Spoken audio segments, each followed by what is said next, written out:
Bonjour et bienvenue dans la Marine Nationale. On se trouve aujourd'hui à la flottille 33F qui a la chance d'avoir ces superbes hélicoptères. Et avec moi, on a le capitaine de corvette Koupri, qu'on appelle Seb dans la vraie vie. Bonjour. On était copains de promo, il était à l'école de Mestras avec moi, il était dans ma promo de Denae, et il a un petit peu évolué. Ensuite, tu es devenu TACO, c'est ça? C'est ça, je suis devenu tacticien aéronautique et coordinateur tactique sur ce bel hélicoptère, le NH90 Caïman Marine. Et donc, après l'école de guerre, tu es maintenant commandant de la flottille. Voilà, j'ai pris le commandement de la flottille le 25 août dernier. Très récent. Et donc je vais vous montrer à quoi ça ressemble. Allez, montre-nous. Alors le NH90, hélicoptère qui fait 11 tonnes à pleine charge, 7 tonnes 4 quand il est à vide. C'est un hélicoptère multimission de la marine. Donc le NH90, il existe en deux grandes versions. Une version TTH pour l'armée de terre, transport de troupes, et une version NFH, donc la version qui embarque sur des frégates. Le NH90 dans la marine, il embarque sur les FREMM, les frégates européennes multimissions. Et donc, comme leur nom l'indique, elles ont plusieurs missions, et le Caïman Marine s'intègre parfaitement dans ces missions. La mission première pour laquelle il a été conçu, c'est la lutte anti-sous-marine. Pour cela, il dispose d'un sonar trempé, donc je vous montrerai tout à l'heure. Il dispose de bouées acoustiques qui peuvent être larguées. Il dispose d'un radar panoramique spécialisé dans la détection de petits échos sur la mer. Comme par exemple un snorkel qui sortirait. Exactement, un snorkel ou même un périscope d'attaque. Il dispose d'une suite de guerre électronique et il est capable d'emporter des torpilles. Il peut également accomplir des missions de lutte au-dessus de la surface, donc utiliser son radar, sa suite de guerre électronique et également sa caméra thermique, FLIR. Il peut accomplir des missions de soutien au commando. Donc quand on enlève tout ce qu'il y a dans le cargo, tout l'équipement que je vais vous montrer dans le cargo, il peut emporter jusqu'à 14 commandos équipés assis sur les sièges, faire des déposes de corps de lice, participer à des missions de contre-terrorisme maritime. Et enfin, comme tous les hélicoptères embarqués de la marine, il peut accomplir des missions de servitude et de soutien, donc faire du transport de charge sous élingue, du treuillage. Et dans cette mission de treuillage, on l'emploie également pour faire du sauvetage en mer, une mission assez exigeante qui est accomplie depuis ici, depuis Anvéoc, et depuis Cherbourg, où on a un détachement autonome qui est au service du préfet maritime de la Manche et de la mer du Nord pour toutes ces missions de service public. Alors, je vais vous montrer un peu les capteurs d'abord du Caïman. Donc, en dessous, la galette que vous voyez ici, c'est donc un radar panoramique à 360 degrés qui est spécialisé dans la veille au-dessus de la mer. Il a des modes spécifiques pour quand la mer est très formée, etc., pour enlever le retour de mer et détecter des petits échos. Donc, c'est un modèle qui est assez proche de celui de l'Atlantique 2, un peu plus ancien, parce qu'il est sorti un peu avant, mais qui est extrêmement performant pour détecter des petits échos, donc que ce soit des sous-marins ou des petits bateaux de pêche dans la mer formée. Ici à l'avant, on va trouver la caméra thermique, un FLIR infrarouge, une caméra infrarouge qui va nous permettre d'identifier les contacts et donc voir si on a affaire à une frégate, un porte-avions, un porte-conteneur ou un petit bateau de pêche ou un sous-marin. Ou une porte de Fréouguy qui flotte. T'as pas le droit de me dire la portée, je suppose. Non, et puis ça dépend énormément de la météo en fait. On peut lire le nom d'un bateau à quelques kilomètres quand même?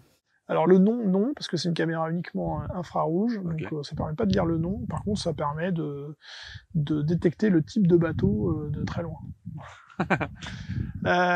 On a ici des antennes un peu particulières, ce sont les antennes de ce qu'on appelle l'ESM, donc c'est Electronic Support Measure, c'est des antennes qui captent les émissions radar des bateaux principalement, mais aussi de tous les systèmes d'armes anti-aériens, qui vont lui permettre en fait de savoir, d'avoir un azimut sur ces menaces, et donc lui permettre d'avoir davantage de renseignements sur la situation maritime. Donc ça permet de définir quel est le porteur éventuellement d'un radar. Exactement. Et sa position. Exactement. Alors c'est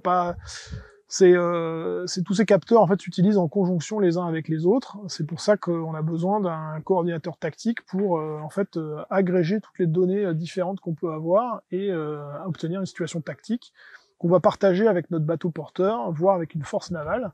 Et en fait, c'est la fusion de toutes ces informations qui va permettre d'avoir une image la plus exhaustive possible de ce qui se passe au-dessus de la mer. Ensuite, on va avoir ici les paniers de leurres. Hein. L'hélicoptère peut emmener des leurres infrarouges et des leurres contre les radars. C'est vrai que ça fait un écho plus gros que l'hélicoptère lui-même. Les paillettes, ça permet de faire un écho plus gros pour leurrer les radars des autodirecteurs des missiles. Et les flares, donc ce sont des objets qui brûlent très fort et qui vont brûler dans différentes gammes de l'infrarouge pour leurrer des autodirecteurs infrarouges. Il paraît même que ça s'adapte ça détecte, ça comprend quel est le type de missile qui nous a été tiré dessus et que ça adapte les leurs en fonction des besoins. Ça dépend de la suite de guerre électronique qu'on a, donc c'est des choses qui sont adaptables. En fait, les différents types de leurres permettent de les panacher en fonction de la menace qu'on va avoir, donc ça nécessite de préparer la mission pour savoir qu'est-ce qu'on va avoir comme type de système d'armes en face, potentiellement. Et après, il y a aussi des séquences de tirs de leurres qui vont être plus ou moins efficaces en fonction des types d'autodirecteurs contre lesquels on les utilise. Voilà, donc ensuite, cet hélicoptère, il a une antenne HF ici qui permet de communiquer au-delà de l'horizon. Ça, c'est très utile quand on est loin de son bateau et qu'on est très bas au-dessus de l'eau, ce qui nous arrive en lutte anti-sous-marine. Ça permet de communiquer au-delà de l'horizon, contrairement aux antennes UHF et HF. Voilà pour les capteurs qui sont à l'extérieur. Je vais maintenant un peu parler de la machine en elle-même et de ses spécificités marines en particulier. Donc le NH90, vous le savez peut-être déjà, mais c'est le premier hélicoptère avec des commandes de vol électriques. Il a 2 moteurs très puissants qui lui permettent d'emporter quasiment tout le temps son carburant maximum et donc d'optimiser son temps en vol. Et dans les spécificités marines, il peut être plié de manière automatique. Donc la queue ici, tu peux voir, en fait ici, elle va se plier dans ce sens-là, et les 4 pales vont se plier vers l'arrière. Donc les TTH de l'armée de terre peuvent aussi se plier, mais c'est à la main. Alors que nous, ça va être automatique, donc ça permet de faciliter le travail sur le pont d'envol qui va pouvoir bouger, etc. En spécificité aussi, on va pouvoir voir sous le cargo, là, ce que tu peux voir ici, c'est un harpon qui va venir s'engager. Ouais, c'est ça, qui va venir s'engager sur une grille sur le pont d'envol des bateaux. Et donc dès qu'on est posé, on engage le harpon et l'hélicoptère en fait devient solidaire du bateau et il risque pas de glisser, de tomber à l'eau ou de blesser du personnel qui va évoluer autour de l'hélicoptère. La porte cargo, elle est active chez vous? Oui, alors ici, donc on a 2 versions, une version avec ou sans porte. Ce que j'allais dire, l'autre, il n'en avait pas là-bas. Si, celui-là, il en a aussi. Okay. Ouais. Partie inférieure descend, ça permet de transporter des charges un peu imposantes, voire des palettes type OTAN, un peu classiques. C'est notamment utile sur le Charles de Gaulle pour transporter des moteurs de Rafale. Donc ici encore des antennes pour la guerre électronique. Ah, donc il y a vraiment une couverture à 360 degrés aussi. Oui, tout à fait. Ici, là, cette partie noire, c'est un boudin, c'est un système de dégivrage. Peut-être que tu te rappelles du Nord 262 qui avait les bords d'attaque sur des ailes comme ça aussi, hein, donc qui va se gonfler pour casser la glace. En fait, l'hélicoptère est entièrement dégivré. C'est-à-dire que les pales aussi sont dégivrées, donc les pales principales et le rotor anti-couple, avec des tapis chauffants qui vont, des résistances en fait, hein, qui vont venir chauffer et empêcher que la glace se dépose et faire fondre la glace qui se serait déposée avant. Et il y a aussi des grilles sur les entrées d'air des moteurs qui vont empêcher qu'il y ait de la glace qui soit ingérée par les moteurs, et puis évidemment les tubes pitot qui sont réchauffés. Donc l'hélicoptère peut voler dans des conditions givrantes. Nous, on n'y est pas très souvent confrontés, sauf que quand on envoie nos bateaux dans le Grand Nord, voilà, l'actualité fait que ça nous arrive de nous déployer dans le Nord. Nos partenaires qui ont des NH90, donc comme les Norvégiens jusqu'à il y a peu, ou les Suédois, sont très contents du système de dégivrage. Il est vraiment très efficace. La grosse boule noire? La grosse boule noire, c'est le VFDR, donc le Voice and Flight Data Recorder. C'est la boîte noire. Et donc c'est la boîte noire, et il y a une capsule pyrotechnique qui va éjecter cette grain de café, comme on l'appelle, qui flotte. Et donc si jamais on va sous l'eau, parce qu'on s'est craché, ou s'il y a un choc important, en fait, la capsule est déclenchée et la boîte noire, en fait, va flotter. Elle a une antenne, elle va émettre sur les fréquences de recherche, satellite 406 également, et donc ça va permettre de retrouver plus facilement l'épave, voire les naufragés s'ils sont autour. Autre spécificité marine qu'on a sur tous nos hélicoptères, ce sont les flottaisons de secours. Donc il y en a 2 à l'arrière et 2 à l'avant. Là, on voit sous la porte du pilote. Donc ces flottaisons de secours, en fait, elles vont se gonfler soit sur une action de l'équipage, si il sait qu'il va aller à l'eau, soit quand l'hélicoptère a atteint une immersion de quelques mètres de profondeur. Et donc ça va se gonfler. Ça permet de faire flotter l'hélicoptère pendant 1 heure par mer 6, d'après l'industriel. Il y a malheureusement un NH90 hollandais qui s'est crashé il y a quelques années. L'hélicoptère est resté à flotter pendant plusieurs jours. Ils ont malheureusement pas réussi à le récupérer, mais ça a démontré la pertinence du système. Alors, ce qui arrive souvent, c'est que dans un hélicoptère, en général, la masse, elle est surtout concentrée en haut. C'est là où on a les moteurs et la boîte de transmission principale. Et donc, il arrive assez souvent que l'hélicoptère se retourne.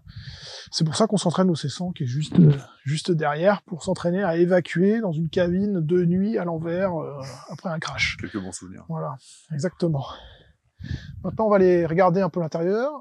Alors, juste une dernière chose, le treuil de sauvetage qui est ici. Donc, en fait, le treuil se déploie à 40 degrés à peu près, ce qui permet d'effectuer toutes les missions de treuillage, et notamment quand on fait du secours en mer. Combien de personnes peuvent tenir dessus? Une seule, on peut emmener 2 personnes à la fois. Donc le plongeur plus la personne qu'on sauve. Plus une personne secourue, exactement. Donc c'est 270 kilos au total. Donc ça peut être du beau bébé. Ouais,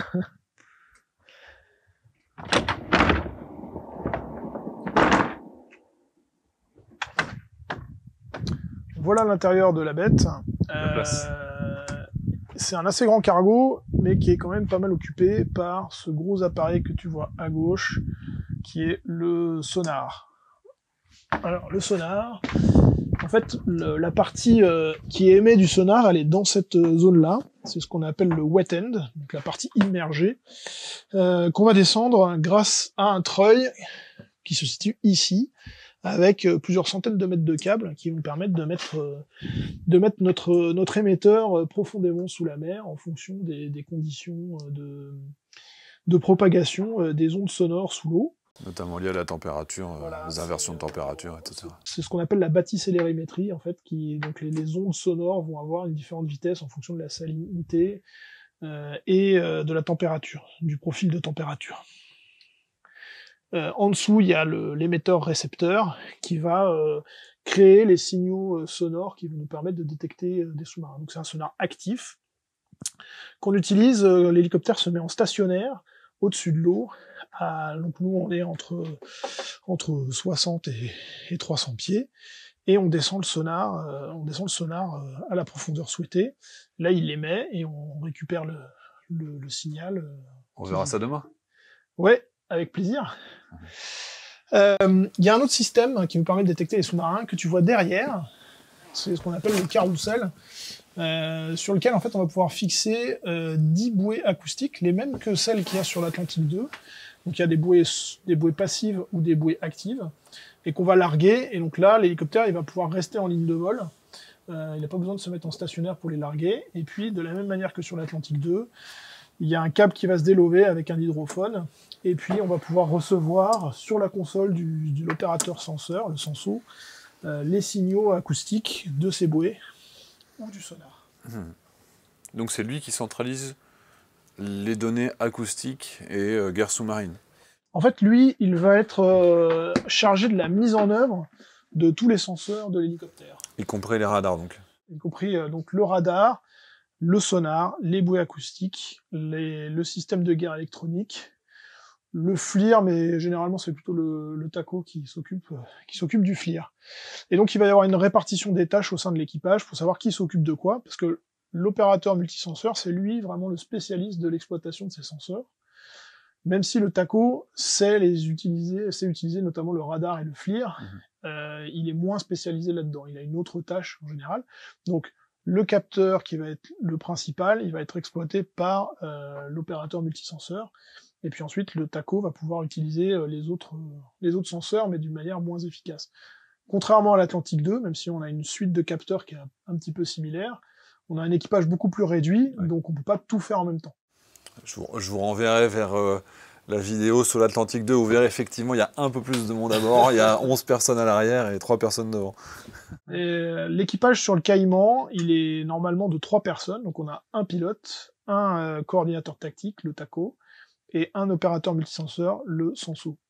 Pour les missions de sauvetage ou les entraînements au treuillage, on a en plus un plongeur d'hélicoptère. Qui va être du coup ici, qui va opérer à la manette que je vois ici. Alors, c'est le SENSO encore qui fait tout. aussi le treuillage.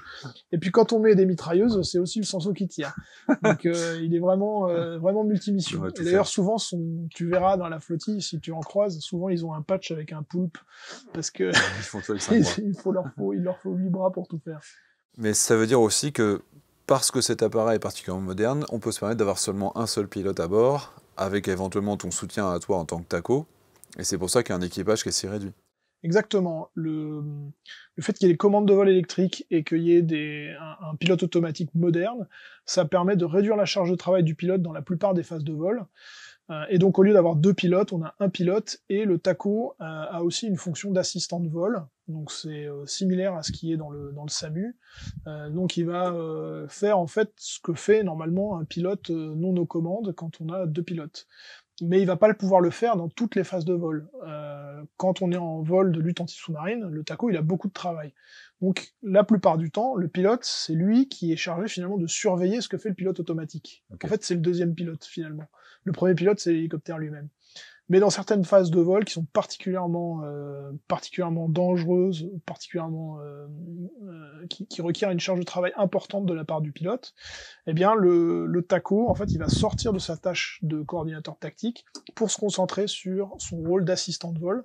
Donc il va mettre de côté la tactique et il va se concentrer sur la surveillance des paramètres de la machine, la surveillance de ce que fait le pilote, la lecture des checklists et la vérification des checklists, faire les do-lists, etc. Donc ça, c'est particulièrement le cas pour les phases de décollage, d'atterrissage, d'appontage, de prise de stationnaire et quand on quitte le stationnaire.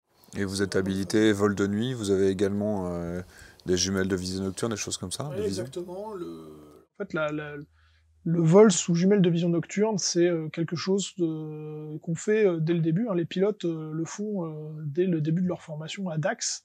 Donc nous, quand on apprend d'abord le vol de jour, et puis quand on apprend le vol de nuit, c'est une partie intégrante du vol de nuit que de voler sous jumelles de vision nocturne. C'est particulièrement important parce que les jumelles de vision nocturne, ça va réduire ton champ visuel. Et puis, comme tu es pas dans le même spectre lumineux, tu vas pas voir les choses exactement de la même manière. Et donc, il faut se créer une bibliothèque d'images pour savoir à quoi correspondent les choses, etc. Parce qu'on va pas les voir exactement de la même manière et ça peut parfois créer des illusions sensorielles. Donc, il faut, pour ça, il n'y a pas d'autre moyen que l'expérience et se créer cette bibliothèque d'images. Excellent. Toi, tu voles combien? Un pilote classique ici, il vole toute l'année, vous embarquez, vous êtes sur des bateaux? Un pilote, quand il a fini sa formation, qu'il est breveté et qu'il a été qualifié à l'école de spécialisation des hélicoptères embarqués, à laquelle appartient l'hélicoptère qui vient de passer, en fait, il a encore 2 à 3 ans de formation pour être qualifié sur Caïman. Quand il est qualifié sur Caïman, le parcours classique, c'est ensuite d'embarquer sur des frégates, donc il est en détachement sur une frégate, et là, il va naviguer environ 4 à 6 mois par an, pendant quelques années, comme commandant d'aéronef sur hélicoptère. Il va faire tout un tas de missions qui vont dépendre en fait de la mission du bateau. Parce que l'hélicoptère, en fait, il est vraiment intégré au sein du bateau. C'est un système d'armes déporté du bateau. Tu parles de système d'armes, on n'a pas vu d'armes. Il n'y a pas d'armes sur le NH90? Alors, il y a quelques armes, mais dans la marine, quand on parle de système d'armes, ce qu'il faut bien comprendre, c'est que les capteurs, l'information, finalement, ça fait partie du système d'armes. Et donc nous, on a avant tout un rôle de capteur. de capteurs déportés. Mais on peut aussi être un effecteur, en particulier en lutte anti-sous-marine, où on peut emporter jusqu'à 2 torpilles Mu-90 sur des bras d'emport, donc ils ne sont pas présents sur la machine, donc je ne les ai pas montrés. Ok, celui-là on l'a pas. Ouais, ils sont à l'avant, là. Ils sont fixés là, ici, et en bas. Et donc sur ces bras d'emport, on va pouvoir fixer donc les torpilles, et on peut aussi fixer des réservoirs externes. Okay. L'autre armement qu'on peut avoir, ça va être des mitrailleuses. Donc on a une mitrailleuse 7,62, la Mach 58, et qui est compatible avec le sonar, et puis on a une mitrailleuse plus lourde en 12,7, qui est la M3M, et là en fait il y a un tel, elle prend un tel volume que c'est pas compatible avec l'emport du sonar. Et je l'ai testé en simulateur de vol à Eurosatory, celui-là, pour de vrai. C'était très chouette. Voilà, donc en fait cet hélicoptère il est multimission, donc on va configurer son cargo, sa version, en fonction de la mission qu'on va avoir à faire. Je vais te montrer aussi l'hélicoptère de service public, qui est dans une version un peu différente, dans laquelle il n'y a pas le sonar, qui est une version qui est plus polyvalente. Okay. Mais c'est celle-ci qu'on utilise le plus souvent quand on est en mer avec nos frégates et qu'on doit faire face à une menace sous-marine. Ok, je te suis alors. On va voir le suivant. Donc là on est sur la machine d'alerte pour vous faire la petite différence. Il manque un gros bloc au milieu. Il n'y a pas de sonar. Là c'est la version qu'on utilise pour le sauvetage en mer. Donc effectivement il n'y a pas le sonar. On voit tout de suite qu'il y a beaucoup plus de place. Et pourtant il y a déjà pas mal de trucs. Il y a la civière Transalco, donc c'est une civière flottante qui nous permet qui a été développée pour pouvoir recueillir les pilotes de chasse éjectés en mer. C'est pour ça qu'elle est flottante. Et c'est aussi celle qu'on utilise pour aller sur les bateaux, récupérer des blessés en mer, sur les bateaux de pêche quand il fait mauvais, ou des personnes âgées sur des ferries, ou des naufragés sur des voiliers, enfin tout un tas d'usagers de la mer. T'as déjà fait tout ça? Ouais. Ouais, eh bien. Pas le pilote de chasse éjecté, heureusement ça n'arrive pas tous les 4 matins, ouais. Mais c'est pour ça que cette civière a été développée. Okay. Et ensuite derrière on a du matériel de pliage, on a les sacs pour le plongeur et l'équipe médicale par la suite quand ils viennent s'installer. Leurs harnais qui sont déjà en place. Ouais. La console tactique qui est toujours là. Donc, tu vois, il manque la partie processeur acoustique devant. Ouais, les ordinateurs qui sont ici. Et ça nous permet quand même de faire de la surveillance maritime au service du préfet maritime pour aller vérifier que les gens qui passent dans nos eaux respectent les lois, notamment tout ce qui va concerner la pollution en mer, les activités illicites qu'il peut y avoir. Donc on peut être missionné par la préfecture maritime pour faire tout ce type de mission. Et donc dans cette version-là, on peut transporter une équipe médicale, donc un médecin et un infirmier, les déposer sur un bateau pour qu'ils fassent déjà une première intervention sur un patient, et ensuite ramener tout le monde à bord de l'hélicoptère pour les emmener sur un hôpital à terre. Donc en général, ce qui se passe, c'est qu'on dépose l'équipe médicale, nous on reste à orbiter autour du bateau pendant une demi-heure à peu près, le temps qu'ils puissent faire un premier bilan, et ensuite on sort tout le monde du bateau, plongeurs, équipe médicale et patients, et on les emmène à terre, la plupart du temps à l'hôpital de Brest à la Cavale Blanche. Mais ça peut être dans d'autres régions, si par exemple il y a le centre des Grands Brûlés qui va être plutôt à Nantes. Il va y avoir. Et ils ont la taille de vous accueillir. Ils ont des un héliport qui est de la taille pour un NH. On peut pas se poser sur tous les hôpitaux n'ont pas une zone de posée qui est capable d'accueillir un hélico de cette taille et surtout de cette masse. Donc dans ce cas-là, on se posera plutôt sur un aérodrome. Un parking. Mais 95% du temps, on va se poser à l'hôpital de Brest, dont la zone de posée nous permet de nous accueillir. Ok. Et ça, c'est des bazookas, n'est-ce pas? Ça, ce sont des marqueurs, donc des marqueurs fumigènes et des marqueurs acoustiques. Marqueurs fumigènes qui nous permettent si vous voyez quelqu'un à la mer. Okay. C'est plus de la fluorescéine comme avant, des taches vertes. Alors si, il y en a aussi avec. Ok, il y a les deux marqueurs. Et le fumigène. Double effet qui se coule. Bon. Cette configuration aussi, quand on enlève tous ces sacs, etc., on peut quand même emmener 10 à 12 personnes. On peut faire aussi de l'intervention en mer. C'est vraiment une configuration qui est assez polyvalente. Bon, super machine. Écoute, on en est très content, sauf pour une chose, C'est assez commun dans la presse de lire qu'il y a une disponibilité catastrophique des NH90. Alors c'est vrai qu'elle est loin d'être au niveau auquel on l'attendait. En général, on a en ligne 10 à 12 hélicoptères sur 27 livrets. Okay. Donc c'est vraiment pas terrible, même si il y a des plans d'action qui sont mis en œuvre par les industriels pour essayer d'améliorer ça. Par contre, une fois que les machines sont en ligne, elles ont une bonne disponibilité. On peut globalement compter dessus. C'est-à-dire que leur dispo est bonne, mais elle passe trop de temps dans les grandes maintenances. Exactement, okay. C'est exactement ça.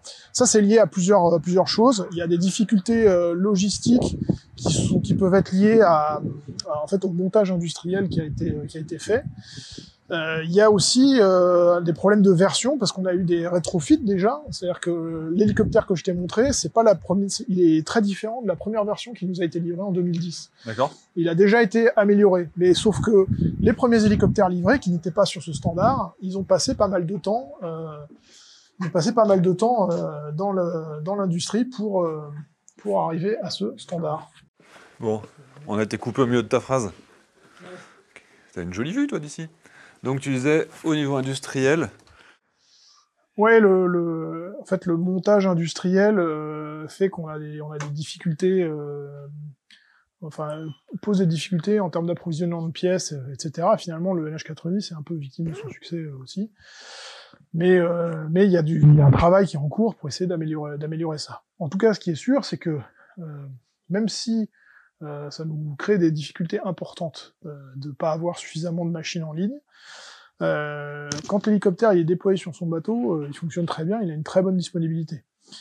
Et ensuite, il a des performances qui font qu'aujourd'hui, c'est quand même un des meilleurs hélicoptères dans sa catégorie, et il est extrêmement performant. Donc les équipages en sont satisfaits.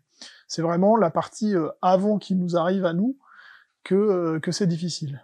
Et donc ça pose des problèmes en termes de maintien de nos qualifications, etc. Mais il faut pas oublier que ça reste un appareil très performant. Et puis le H160 va faire aussi que ça va vous libérer un peu de potentiel sur les missions de service public. Alors le H160 de la flotte intérimaire, le premier exemplaire a été livré il y a peu à hier. L'évaluation opérationnelle est en cours. Et la flottille 32F qui va renaître de ses cendres probablement au printemps, le mettra en œuvre, d'abord à partir de Cherbourg, puis de l'Envéoc, puis de hier, pour reprendre les missions de service public et d'intervention. Donc notamment sur le site de Cherbourg et de l'Envéoc, c'est la 33F qui en est chargée. Et donc le fait que ces nouveaux hélicoptères en fait vont reprendre ces missions, ça va nous libérer du potentiel, des machines, des heures de vol, pour améliorer notre situation et surtout nous concentrer sur les missions de combat aéromaritime qui sont en fait le cœur de notre marine dans une période qui nous prouve que le combat de haute intensité a de très fortes probabilités d'arriver dans les prochaines années. Et donc il est important qu'on puisse se recentrer sur ces missions parce que même si l'hélicoptère est multimission, les équipages, plus ils ont de missions sur lesquelles il faut s'entraîner, et plus c'est difficile d'avoir un haut niveau de performance. Donc en fait, ça nous permettra à la fois d'augmenter notre niveau de performance, et en plus, disons, d'améliorer les difficultés, de résoudre une partie des difficultés qu'on peut avoir aujourd'hui liées à une disponibilité en ligne insuffisante par rapport à ce qui était envisagé au début du programme. Excellent. Eh bien, quel programme. Les amis, on espère que ça vous a plu. Moi, juste un petit détail, j'ai trollé la marine parce que l'armée de terre m'a donné le 12e cuirassé et voilà, j'ai décoré un capitaine de corvette de la marine avec le blason du 12e cuirassé qui est sur char Leclerc. Merci les terriens. Merci les terriens. On espère que ça vous a plu, on vous dit à très bientôt, et puis normalement demain je vole, en espérant que la météo soit aussi belle qu'aujourd'hui. Tu rigoles, c'est ce qu'on appelle le cavoc breton. C'est-à-dire que le ciel est gris, mais il pleut pas. C'est parfait, non la visée est bonne là. Allez, prochaine vidéo, on vole. À bientôt, merci Seb.